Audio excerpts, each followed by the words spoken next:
This is the Lowdown with Bravemumma, a community to see you, hear you, and support you on your journey living with pelvic organ prolapse.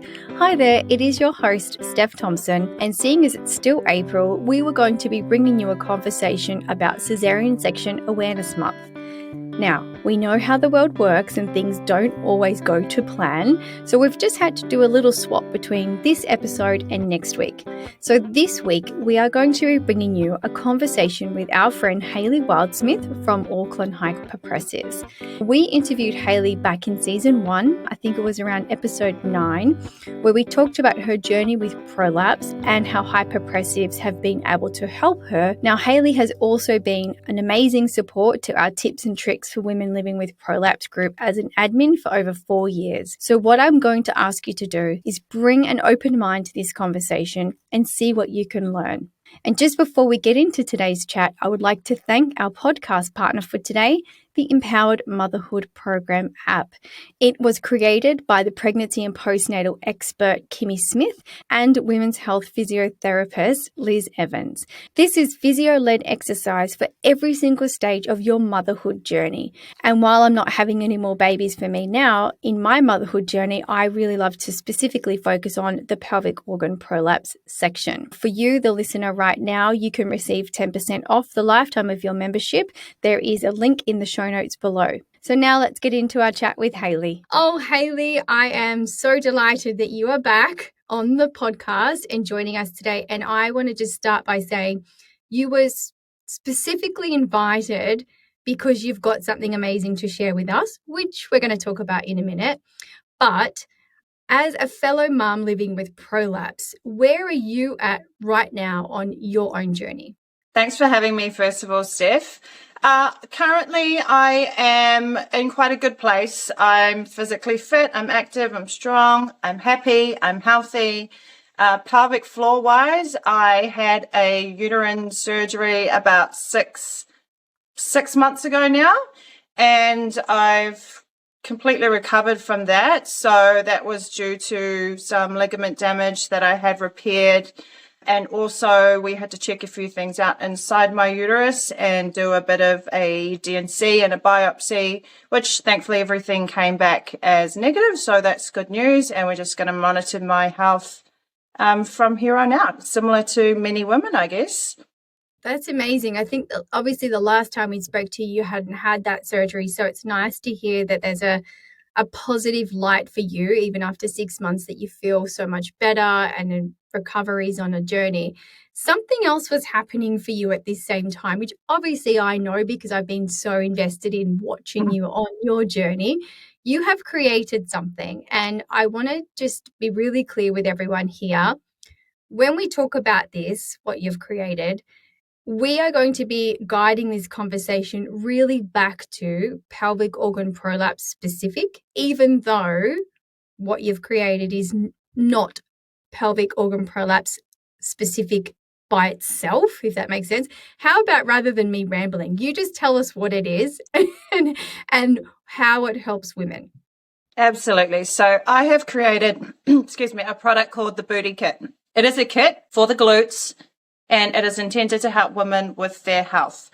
Overall, it's going to help you strengthen up your glutes, and it's going to help with your aesthetics of your glutes, the shape, and also the function of your glutes, which therefore then helps your pelvic floor and your deep core strength, and it's going to provide your pelvic floor with a whole lot of support with one of the most important muscle groups of the body being strengthened and worked.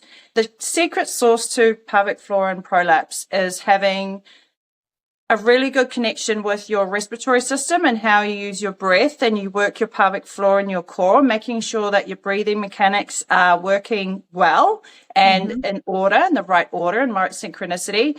And then we need support from the other muscle groups. So the glutes are the largest muscle in the body for a reason, right? We didn't make many mistakes through the evolutionary process.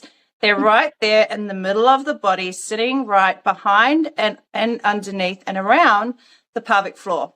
Yeah. So when we have weaker glutes, we've lost a whole lot of that structural support from underneath and behind.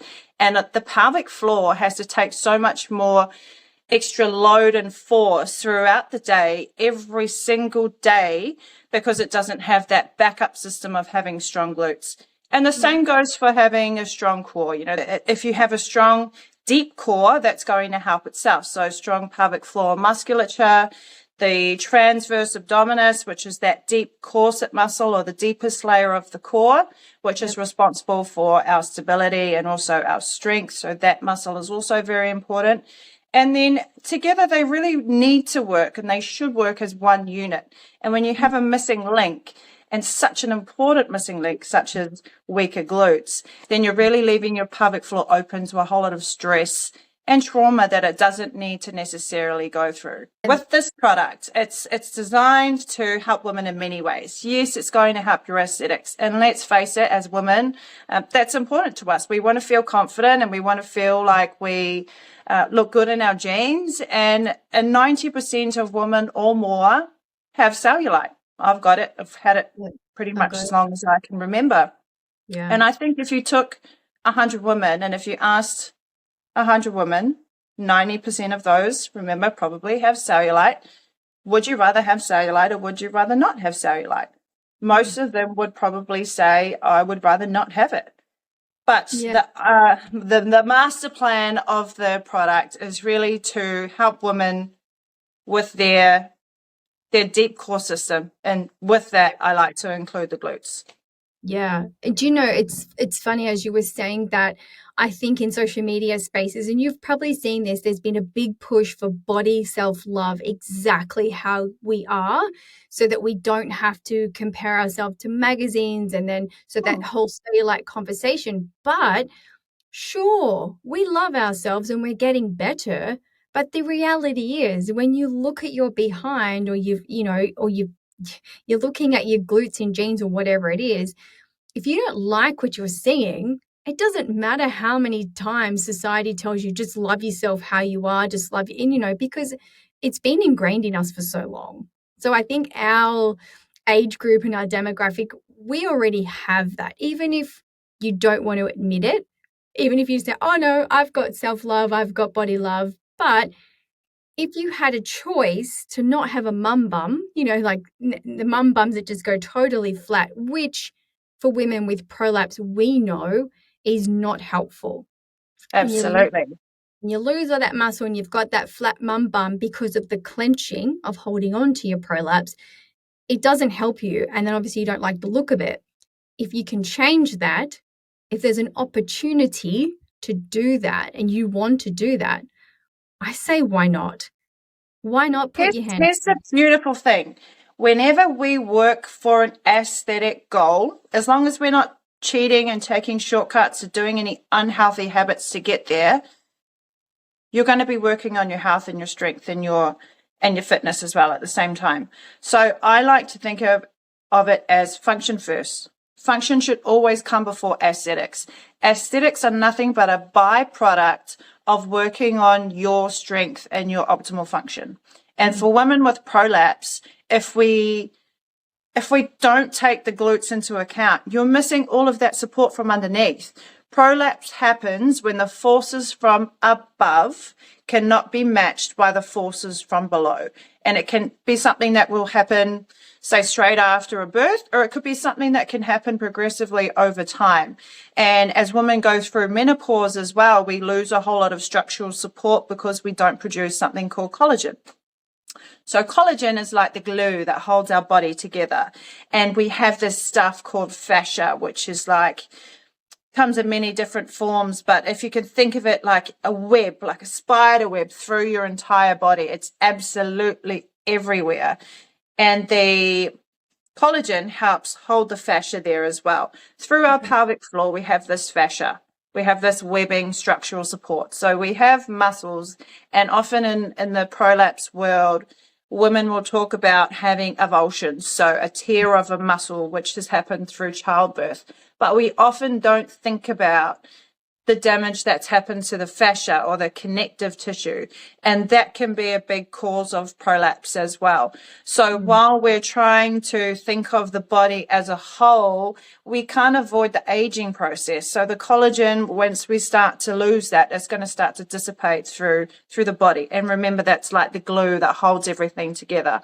If you pair that with weakened muscles and also some damaged fascia, it's really hard. You know, you're fighting an uphill battle for your pelvic health as we age.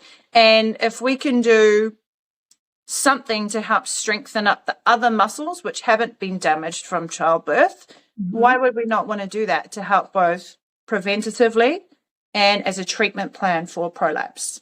100%. Every single time I talk about this, I get on my soapbox.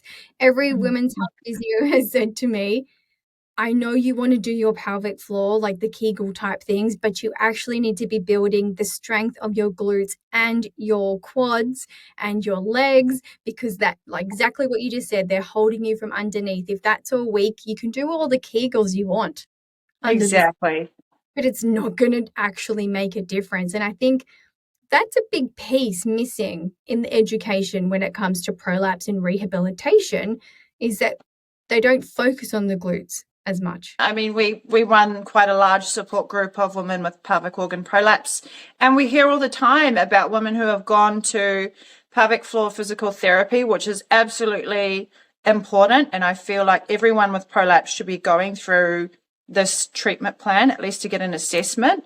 But you often hear that they're getting internal assessments through their pelvic floor. They might get told to do some Kegels. Some might get told to do hypopressives now that that's being a little bit more well known and used as a treatment plan for prolapse. However, not many of them, some do, but not many come back saying, I've been told to strengthen up my glutes. It's more pelvic floor focused, but then we're missing the picture because the human body is one big machine. It doesn't work in isolation. So your pelvic floor needs the support of the rest of it. And I think the crucifying thing for a lot of women with prolapse, especially if we listen to some of the old school mentality, oh, you have prolapse, or oh, you've had a baby, or oh, you've had a pelvic floor surgery. Well, you shouldn't ever lift anything heavier than 7 kilos ever again. That is a sentence to having a weak body for the rest of your life. And that goes in other areas too, you know, for people who have a health condition or they've gone through a surgery for another area. Being sentenced by someone who you trust as a medical professional telling you that you should never work out again, or you should never lift anything heavier than an infant. Our children grow up, you know. Don't live your own baby. That can be debilitating, because then you're too scared to embark on anything that's going to strengthen up your body. And over time, and rightfully so, because you've been told by this medical professional who you trust that this is going to damage your pelvic floor further. And all the while, your body is just weakening over time. We're aging as it is. And if you're not doing anything to cause a stimulus within your body and the muscles, it's just going to atrophy over time. They become dormant, they become lazy, and your body gets left more open to injury, including the pelvic floor. Right. I love that you just went there, because our physiotherapist that we had on, Liz Evans, she said that exact same thing. When you stop moving and you stop, you know, even just strengthening your arms for functioning, your pelvic floor actually then carries that. If your arms can't carry the weight that they need to do something, to function in the house, it all goes straight to here, which actually makes it worse. Absolutely. Your pelvic floor is in the center of your body. Again, just like the glutes, right? Just like your core. Hence why these are some of the most important muscles that need to be strong within the body. But if you're picking something up from up here, remember the force is from above. Forces from below. If you haven't got enough strength in your surrounding muscle groups, your quads, your hamstrings, your glutes, your pelvic floor itself, your core, all of that force and that load's got to go to the center of the body. That's just how it works. That's biomechanics. Pelvic floor's there, and it's going to take the load. It's going to take the brunt. Do you know about, and I haven't yet recorded an episode on it, but it's coming, my experience of trying like the M Seller style chairs where they, really kind of, I don't want to get the terminology wrong here, so you might be able to help me out, but those electronical stimulation to your pelvic floor while you're sitting on a chair. So I did the whole program. I think it's supposed to be 6 to 10 sessions, but I ended up doing 14 just because I wasn't seeing any difference as I was going on my Really? journey. Yeah, no. So they thought that potentially some extra sessions would be helpful. But when I say it didn't change my prolapse at all. However, when I look back now, when I was doing that, that's all I was doing. That alone.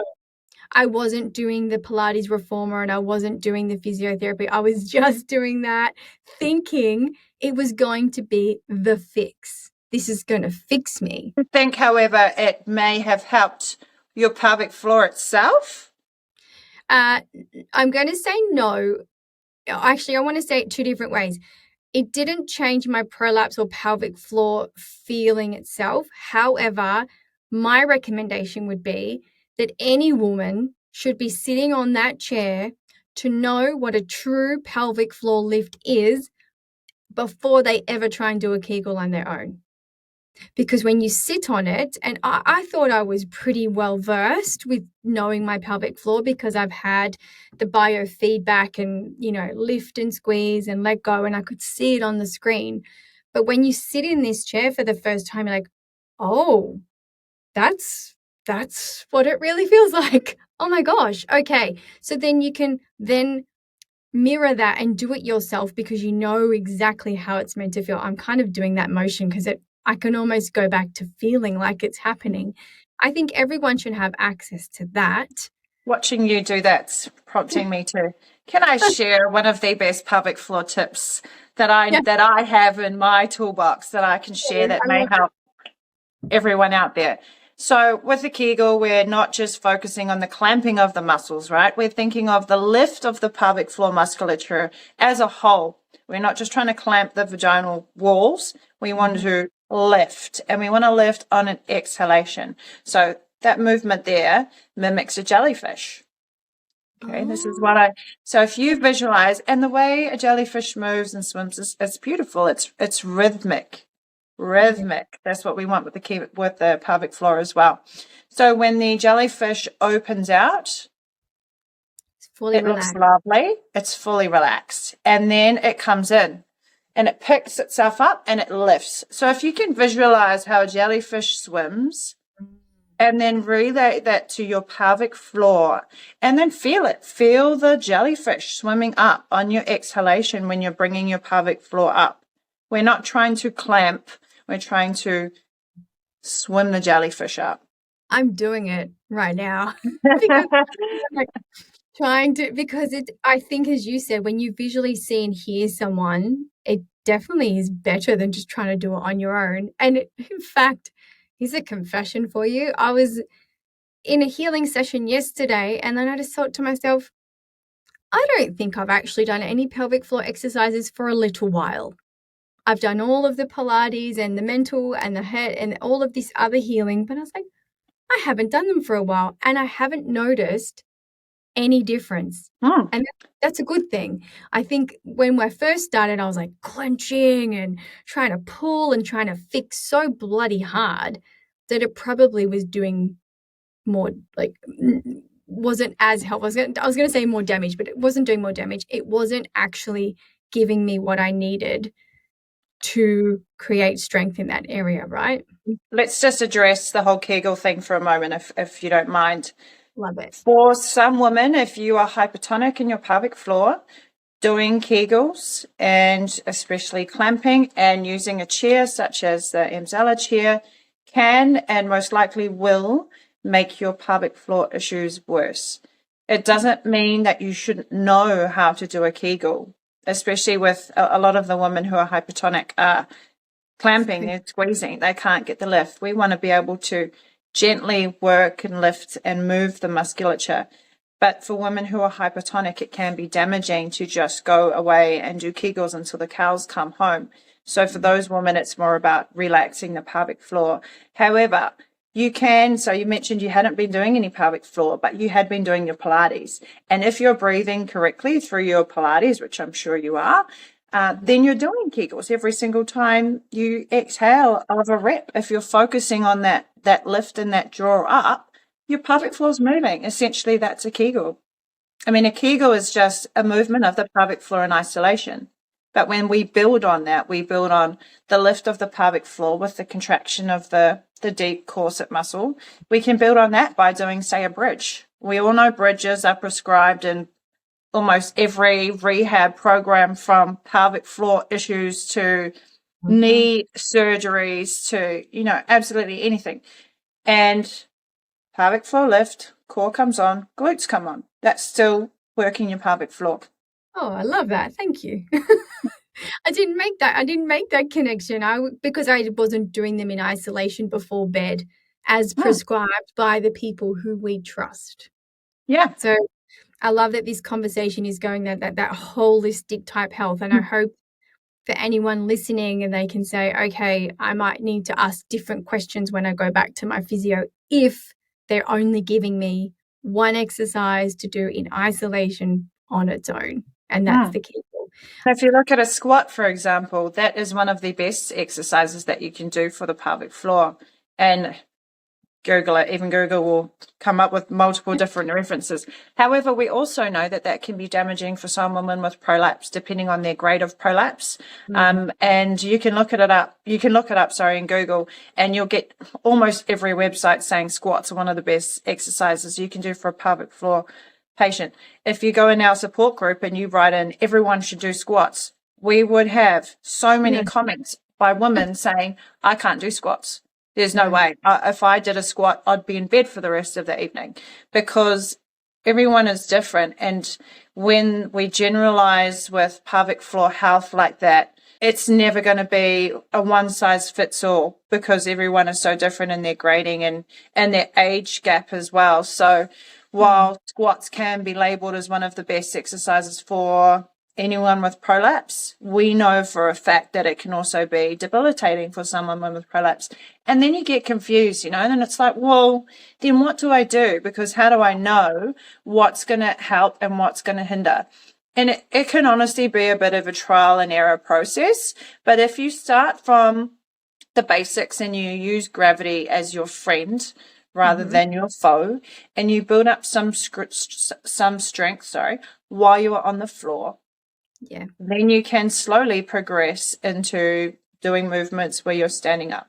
And if you find you get to a point where you say go from doing bridges and side-lying work, etc., on the floor, and then you want to progress into, say, kneeling squats, those are fine. So now I'm going to start standing squats. And then you start standing squats, and all of a sudden you have an exacerbation in your symptoms. Well, then okay, my body's telling me something. Maybe I'm not there yet. Maybe I don't have my technique quite right. But you've got some avenues that you can explore, and you can also regress and go back to what you know is helping you, because just because you can't do that, all of this is helping strengthen your body so much. So why would you not do that? And eventually you may be able to get to doing standing squats, even for someone with a grade 3 to 4 prolapse, without being aggravated, with the help of a pessary. And everyone is different, and everyone's journey is different. And that's why we can't come up with, and you won't be able to find one online, a program that's the best program for someone with prolapse. Agreed. But what we can all agree on is you need to work on your breathing mechanics. You need to make sure that your pelvic floor tone is regulated. So it's not too high where it's too tight. It's not too low where it's too weak and soft, but it's somewhere in the middle. And then it can get the lift, and it can also get the release. Then you go, okay, now I can strengthen up my core. Lovely. Everything's working lovely. Now I can strengthen up my glutes. Now you're onto a winner. Now you're quite a functional human being, because the center of your body here is getting stronger. And whenever you work your glutes, you're working your pelvic floor, you're working your core, and then your quadriceps and your hamstrings, so your thighs, will also be strengthened as a byproduct. So then you've got all of the strength and support from your lower extremities below the pelvic floor. And when you go to lift up your child, or you lift up a box, or you are doing an overhead press if you're in the gym, then you have that support from your lower limbs because they're strong now. Yes, yes, and yes. And I love everything you just said. You pretty much, I think, Hayley, just described my journey over the last 3 years, because I was told, I was asked to do a squat. I was like, I can't do that. I was very resistant because was always told you can't do that. And I honestly couldn't. So I tried it and I was like, oh, that was terrible. But slowly, little bit by little bit, like as you said, laying down on the Pilates reformer bed, you are doing a squat, but the gravity is helping you because you are horizontal. To working up to being able to use a booty band in a squat, standing up for a little bit of time, to then being able to do it regularly now. And the symptoms are exactly the same. And by that, I mean, it didn't make it worse, but definitely the strengthening of everything has been beneficial. So I actually then, like you said, regressed or went back, decided to go back to just doing it on the reformer. So trying standing up, I did feel more symptomatic, so I stopped. And I think that's the important message, right? Is that you have to be in charge of having that connection with your body and listening to that feeling, because I don't think any one person or any one program should ever be telling you prescriptive how to do things, because all our vaginas are different.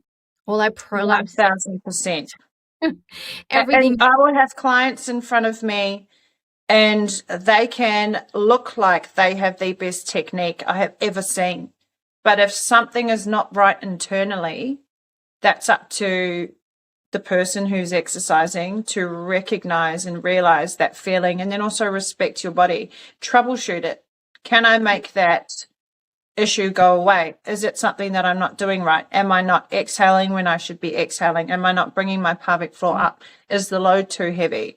There's troubleshooting all of those things. And then if for someone with prolapse, if you truly know that you have gone through all of those steps, then perhaps your prolapse is just too advanced for the exercise load or the exercise type that you're trying to put on your body.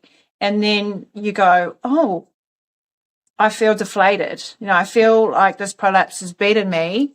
It hasn't, because you still have so many other things that you can do that you've found prior to that.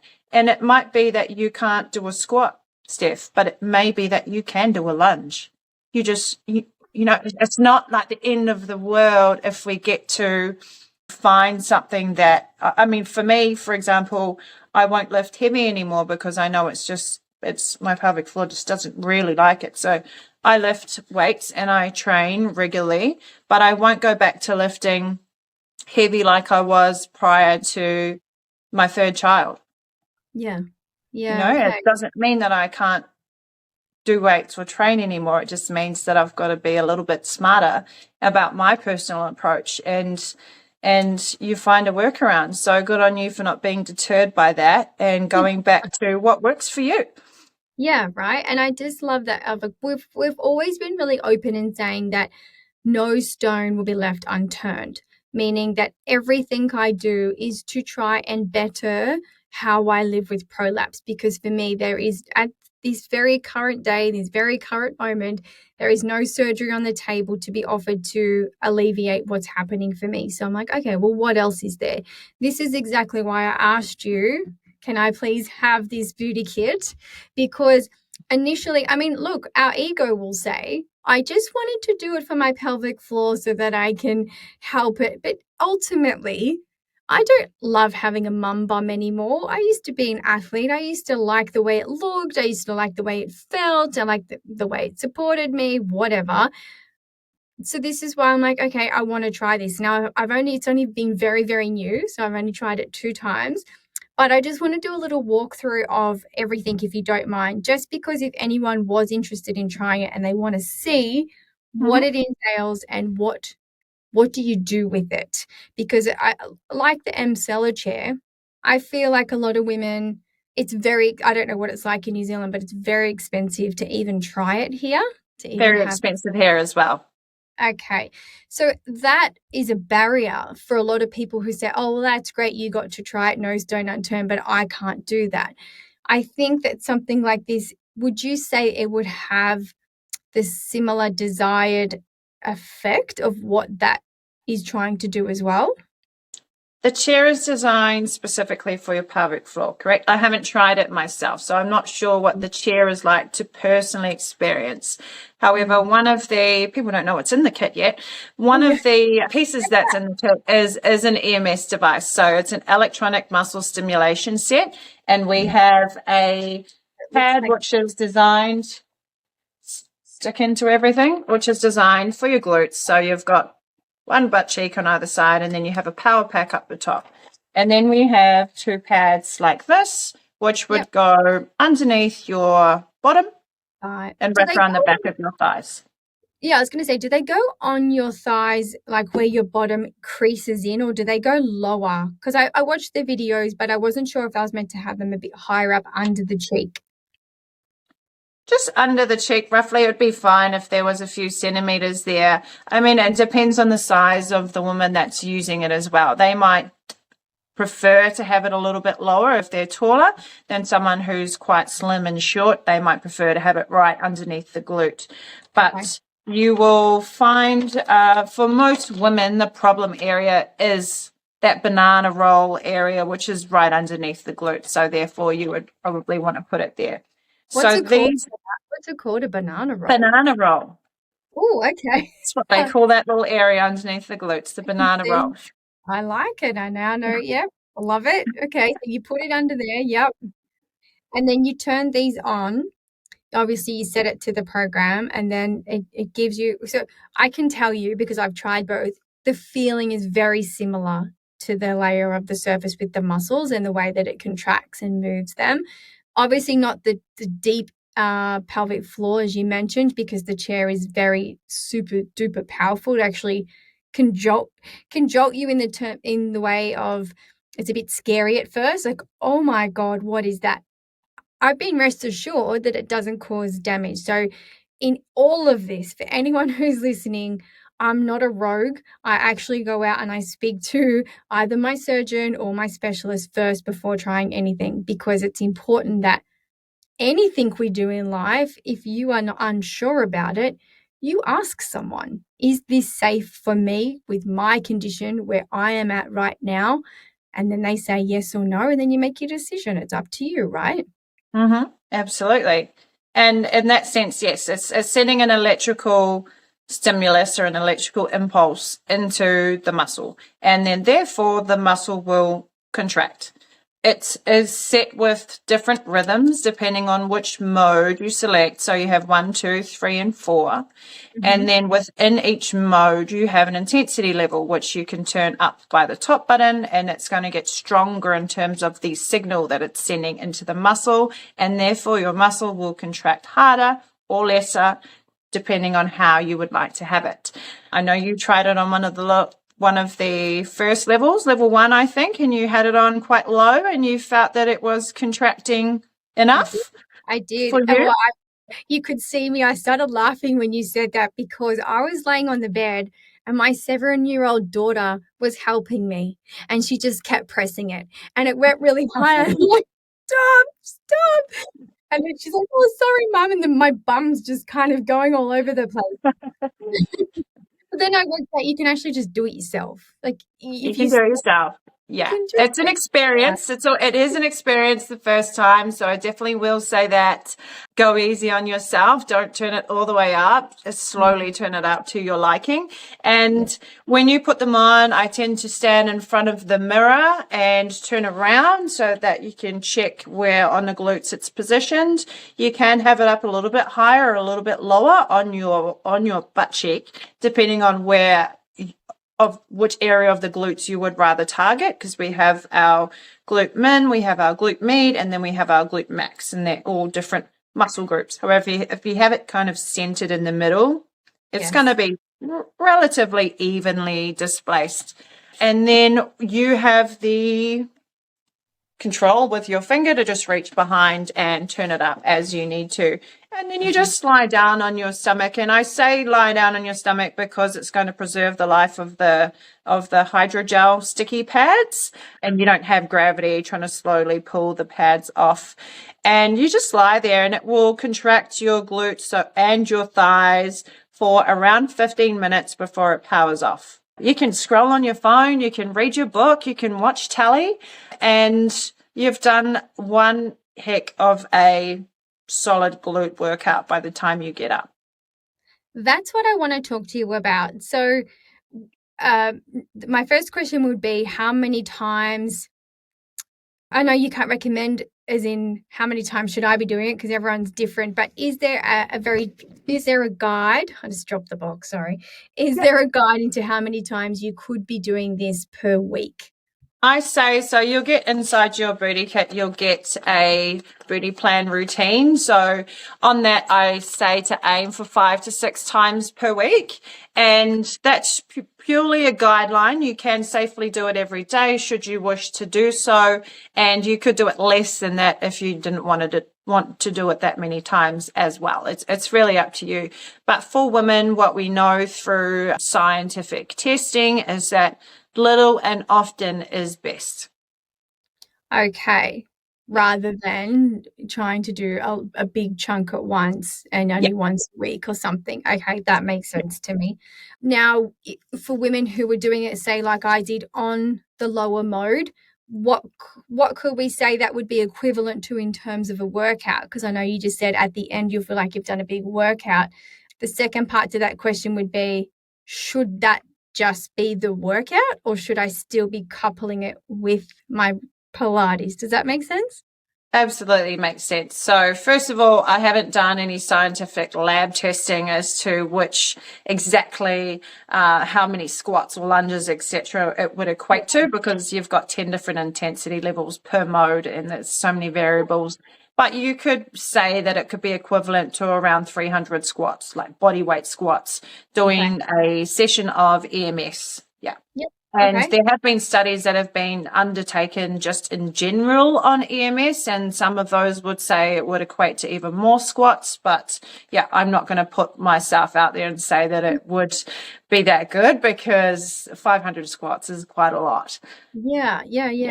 Yeah, what I'll say is, while it's working, if you reach your hand back and you feel your glute, you can feel the level of the contraction that you're getting in that glute.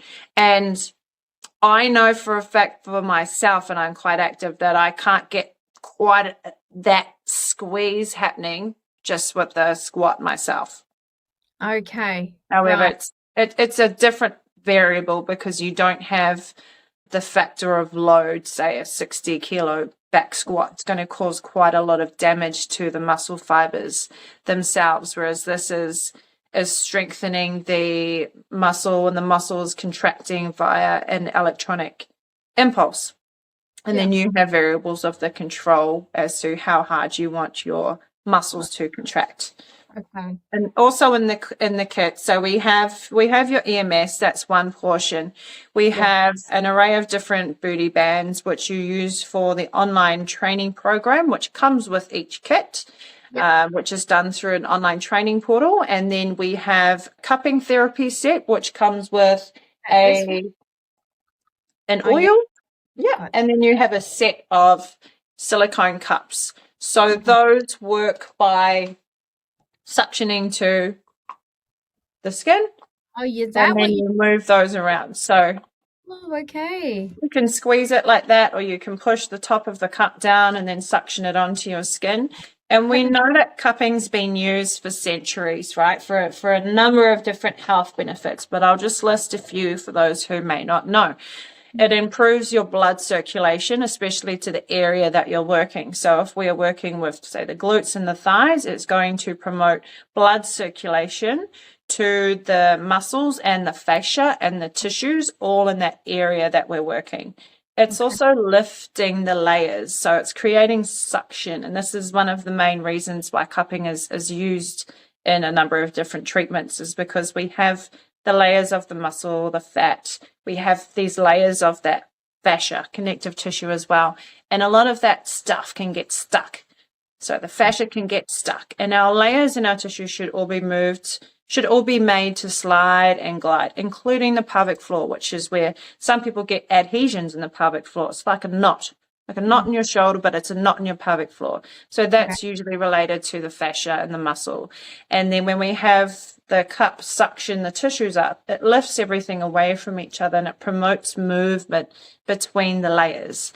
So when we do that and we get the improved blood flow, our blood is what delivers the nutrients to that area of the body. So we're getting an injection of nutrients into the tissues in that area, and we're also promoting elasticity through the skin as well. Okay, I'm just soaking all of that in because when I first initially got this, I thought this was purely for cellulite treatment, but now I'm connecting the dots between the beginning of your conversation when we were talking about fascia and how it's the, new collagen and it's the glue. It now makes a whole lot more sense on how with my prolapse it's going to be more supportive. So it isn't just aesthetics. Aesthetics is the byproduct. That's just the happy ending of using the cupping therapy is and it all comes back to structure of the human body, right? So cellulite is the fascia. We have these bands of fascia which connect our skin through to our deeper tissues. And then when our bands of fascia get tight, they pull and they tug on that skin up the top. And then when we have other fascia over here, which is damaged and say like stretch marky and damaged, then that skin is already weakened. And so our fat cells, which are circular, can push up between where the fascial bands join the skin. And it creates that dimpling effect. But what we're trying to do is actually create a way to help fix the structural problem, which is that your fascial bands are too tight. You've got poor circulation in that area, which is it's a health issue rather than an aesthetic issue, because women have cellulite and it's not going to go anywhere anytime soon. You might be able to manage it, but we can't push a button and take cellulite away. It's something that we need to accept with a little bit of kindness and tenderness. Sure, would we rather not have it? Yes, but likelihood is it's here to stay with us, at least at some point through the aging process. It's gonna occur. What I do just want to say, which I might not have had a chance to tell you when we're offline, your booty bands are amazing. So I've had them for Pilates, but I traditionally had the rubber silicone ones. But it's you put them up around your legs and you are doing bridges or you are doing clams, they roll and then they get stuck and then you can't use them. So yes, I'm glad that you've got one because mine's literally sitting on my reformer right now. So they're talking a pack of 3 and you have different resistance levels for each. Inside the fabric bands, they've got some fibrous bands which will help stick to your legs or your tights while you're working out so that they don't move. And then we also have a traditional rubber tube, which this is a powerful little tube. The workout that's associated with this tube through the online portal is called the Tube of Fire, because this really works and burns the glutes like absolutely nothing else. And they provide amazing results. And it's something that you'll find these little tubes prescribed through physiotherapy offices all around the world. They don't look like much, but my gosh, they can do some damage in a good way. We're trying to damage the muscle fibers, and then as they repair, they thicken, and that's how we create muscle tone. Okay, I gotcha. Yes, my son loved that one the most. He was kind of using it as a snorkel to blow air in my face. And I was like, mate, this is mummy's stuff. This is mummy's time and mummy's beauty kit. And I will say, I'd love to follow up with you because I'm really, really just new to this. I only have done it twice. And so maybe how long would you say, like they say 21 days to create a really good habit? Would it be around about, a month or 3 months where we could check back in and I can tell you how often I have actually done it? Absolutely. Time and commitment, and then explain to you what kind of outcomes, and I guess to our listeners too, what I was able to experience from it, I think would be helpful. Absolutely. I'll just run through quickly what the training portal is and what it looks like, and then how that relates to women who have prolapse or pelvic floor dysfunction, and then they want to embark on a journey to strengthen up their glutes. So like I mentioned earlier, this product is not designed specifically for prolapse. I wouldn't go there, and I don't think many people would, because there's no one size fits all for prolapse. How this product can help women with prolapse is that, like we mentioned before, if you strengthen up the glutes, that's going to directly help prolapse as well. However, the online training program it had to be designed one way or another, right? So it's designed for you to go at your own pace. However, the pace is suggested, to be 6 times per week for the entry level program, which I would suggest for women with prolapse. They would want to either purchase the baseline kit, which is the glute only at home workout training program, or upgrade to add on the core package, which is called the slim waist package, and therefore you get both types of training. For women with prolapse, some women will be able to do some things that will not aggravate their prolapse that other women cannot. And so it's really individualized, and it comes down to listening to your body while you're doing it and taking note of your symptoms if you become more symptomatic, such as when you've tried a squat that made you more symptomatic. So there are certain workouts within the kit that I can pretty much say most women with prolapse, very high, very, very high. I want to say all, but I'm not going to say all. Almost all women with prolapse would benefit from the Tube of Fire. And there's a Bridge City workout program as well, which has a whole lot of bridges in it. And we all know bridges are amazing for prolapse because we're using gravity as our friend. We're strengthening all of the muscle groups. So this involves a whole lot of bridges, which we know is very beneficial for women with prolapse because we're using gravity as our friend. However, within the Bridge City workout, it's set at quite a pace, which does move quite quickly because it is focused. I mean, it's you've got to try to get somewhere in the middle for everyone. And if it's not at your pace, you just slow down and you modify it to the pace that you want to go at. And it might be that, say, a bridge with your feet elevated on a stool works really well for you. However, moving to a single leg bridge from a stool is too much. So use your own intuition and listen to your body to see how far you can go. Yeah. And some of the workouts for women with a high grade prolapse would probably just be off the table, at least for quite a while. And that would be a couple of the workouts which involve things like squats, like low squats, lunges, etc. If they're too much for you, then you can always just go back and work on the things that do work for you, and maybe use your EMS kit on the days that those workouts are allocated where you don't want to partake in. But you can go at your own pace. It's absolutely under your control. And then with the core program for women with prolapse, there's no core exercise that is bad for a pelvic floor. All core exercises are okay. It comes down to managing your pressure. So within that program, you've got a few videos which are really important to go through of how to do a Kegel correctly, and also just how to contract your core correctly. And that all comes down to breathing mechanics as well.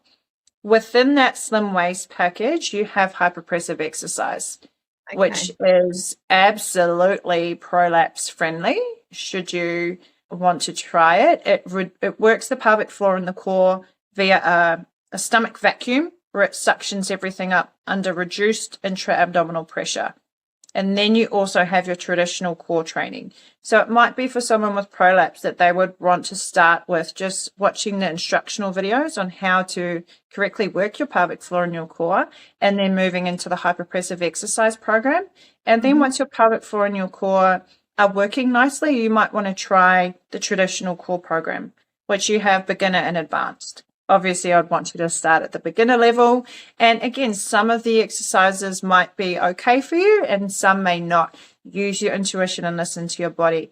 And it really comes down to using your breath and managing your core pressure whenever you're working with core exercises in particular. Yes. And look, I think for anyone who's listening and they would like to try it for themselves, and you already have like an exercise program or like in terms of a physiotherapist, talk to them about it. Say, Yeah, hey, I was just going to say that. yeah, I'm thinking Get an about internal assessment, get an internal assessment from your pelvic floor physical therapist.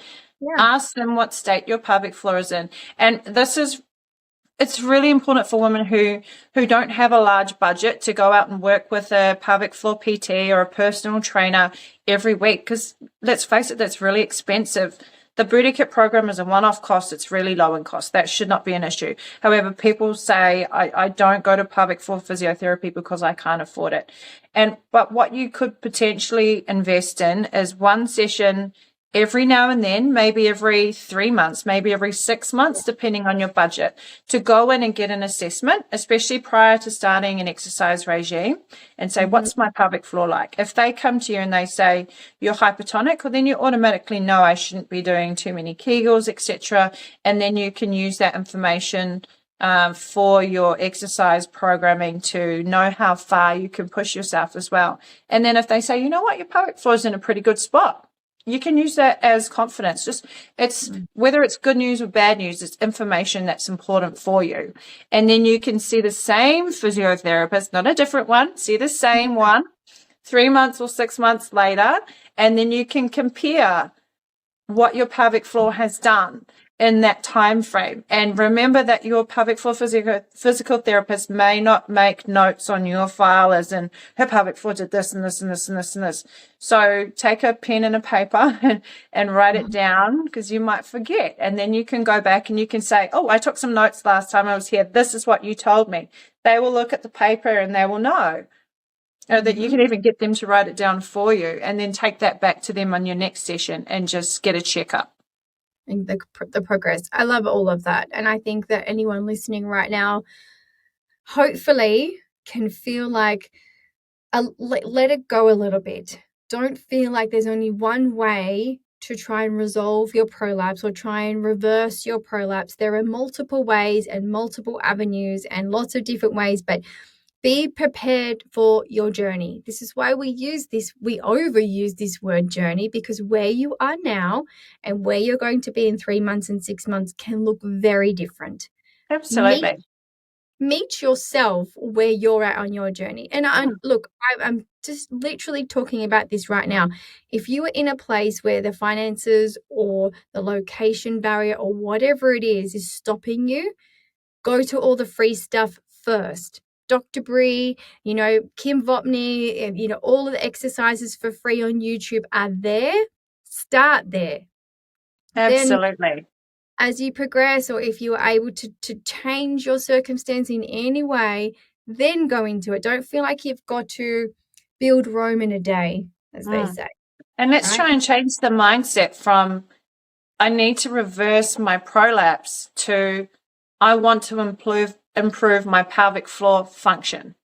For me, I want to improve my full body function. I want to improve my pelvic floor function. I want to improve my breathing. I want to do some breath work. I want to try to get my core working nicely, and I want to improve the strength of my glutes and my lower body. Yeah. And then change your mindset from being so prolapse fixated and to bring it back to this is who I am, and I want to improve my body. This is where my body's at, and I want to improve the function of my body. Yeah. And I think, we were talking earlier that we work in this space where a lot of women feel very vulnerable, right? I'd love to finish it off here in this last message. We talk about vulnerability. We talk about, there's so many women affected, 50% of the population, etc. We feel shame, we feel taboo, we feel embarrassed. But let's change that narrative too. And this is what this whole season 3 is all about, is going from a place of vulnerability, shame, taboo, I hate my body, this is the worst thing that's ever happened to me, I'm not living like this, to going towards this is what I've got, like you said, and this is what I can do, and this is how I can help empower myself and my children, my daughter, whatever it is, to not have to feel like that vulnerable person. You're not trapped. Yes. That to some people might be hard to hear right now if they're there. if they've just been diagnosed. I understand that and I hear you because we have been you. We've been there, absolutely. Yeah. And Not it's too hard, to feel like you're stuck in a box and that you have no control. And I think it's important to try to work towards regaining control of yourself and confidence in being able to do something, that you can do something for yourself and that you don't have to have a whole lot of money. You don't have to have the best specialists around. There's a whole lot of free resources out there, and even breath work and meditation, trying to just relieve some of that stress and that pressure that we put on ourselves as humans and as women, and to trying to get into a little bit more of a healing and positive mindset. Agreed, my friend. I can't thank you so much for all of your insight, wisdom, love, and support for us and our community. And thank you so much, Hayley. Thank you, Steph. So I'm really interested to know what you think of today's episode. There was a little bit of me that was worried that the messaging behind the importance of feeling good being mixed with the aesthetics and how we look and the whole booty kit. I was a little bit hesitant, but I'm really interested to know what your takeaway was. You can either leave a comment below if you are watching this on YouTube, or if you're listening to this on your favorite podcasting platform, you can send us a message on Instagram at Bravemumma. And just before we go, if anyone is listening and doesn't yet know, we do have 2 publications that can also further support you. Number 1 is The Day My Vagina Broke, What They Don't Tell You About Childbirth. And the second one is our tips and tricks for women living with prolapse. There are links in the show notes to both of these as well if you'd like to check out and see if they are for you. And for anyone who is looking for free resources and support, we also have our tips and tricks for women living with prolapse private Facebook group. We are very active in there and very supportive for anyone who is looking to have that extra level of nurturing and support while you're on this journey. So we're looking forward to bringing you that conversation for Caesarean Section Awareness Month next week. And until then, bye for now. Mama.